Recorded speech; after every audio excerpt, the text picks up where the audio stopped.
Good evening and welcome to the 2021 Mr. Buffalo. My name is Joe Lazzaro. First couple minutes, I'm going to just ask for your patience because it's a really special evening for a whole bunch of us. So I'm joined on stage by Julie Lazzaro, my daughter Amanda, my son Joseph's at FSU and he's on FaceTime. And next to them is Ed Lazzaro, Steve Orsini, and Frank Ricotta. These gentlemen won the Buffalo, all of them, back in the 50s and 60s. So these are the rock stars that started. And of course, my sister Cheryl as well.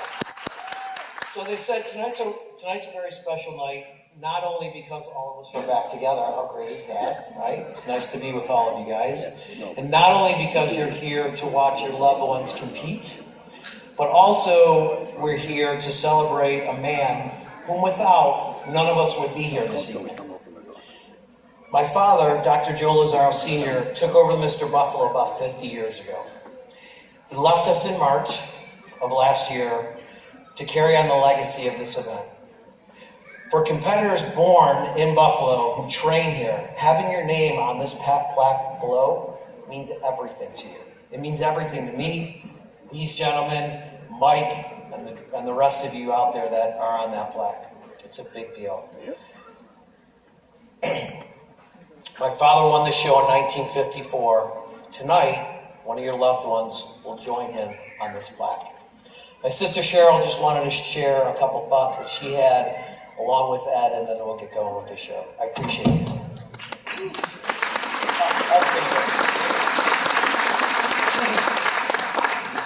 Good evening. If you didn't know Joe Lazzaro, you missed something big. He was my mentor, my hero, and my brother.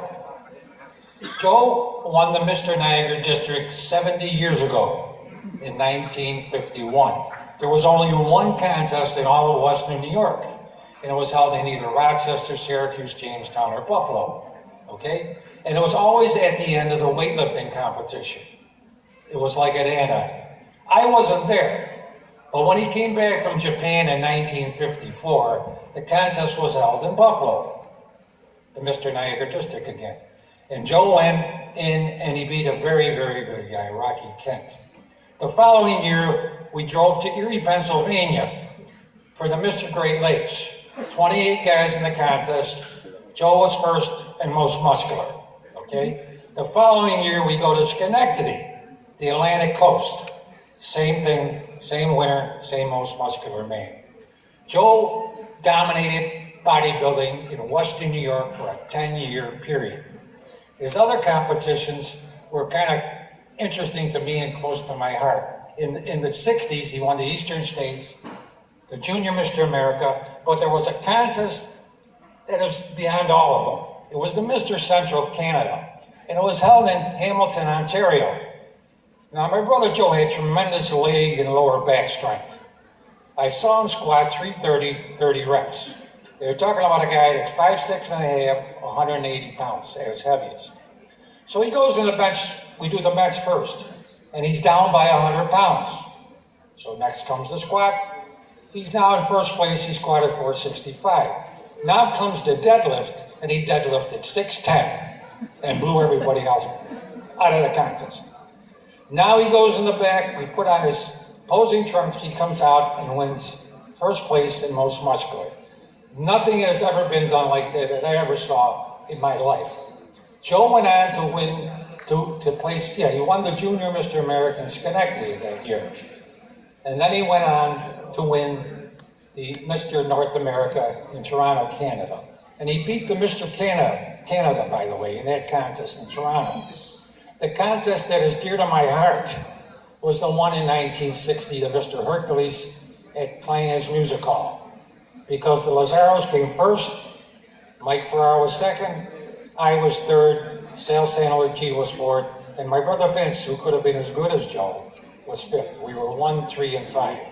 And it was all because of our leader, Joe Lazzaro. Thank you.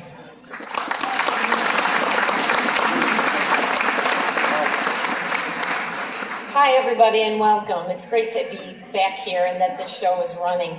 So besides my dad being an awesome competitor, he also was an ambassador for the sport of bodybuilding.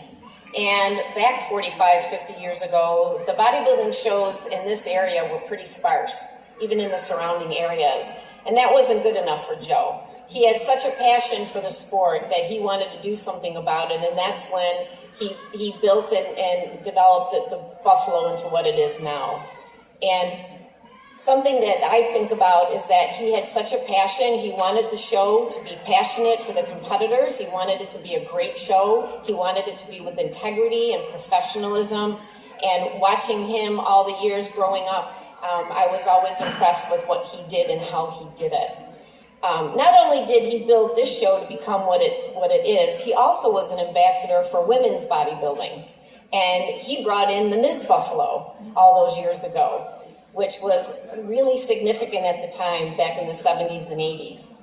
And he advocated for the same in other shows in the surrounding areas for women to be competing as well. Back then, there weren't women in the gym lifting. I'd go into the gym and I was always the only one there. And I didn't realize at the time, that wasn't normal, because in our household, it was normal. It was something that we did. And, I look back on it now, and I was a part of being able to compete all those years ago and realize how awesome it was. And I'm really proud of my dad for what he did for being the ambassador for women to be competing in bodybuilding as well. Yeah. Dr. Joe Lazzaro is no longer here, going from gym to gym, encouraging the competitors, helping to train competitors, giving advice on dieting, or sitting at the judges' table, or emceeing at the mic, or handing out the trophies, or doing a multitude of things he did to have this show up and running and promote the sport. But we're sure he's smiling down, knowing that we're keeping his legacy alive. Sorry. We thank you for listening and letting us share this brief moment with you to honor our dad, and thanks for being here and cheering on your family and friends. Thank you.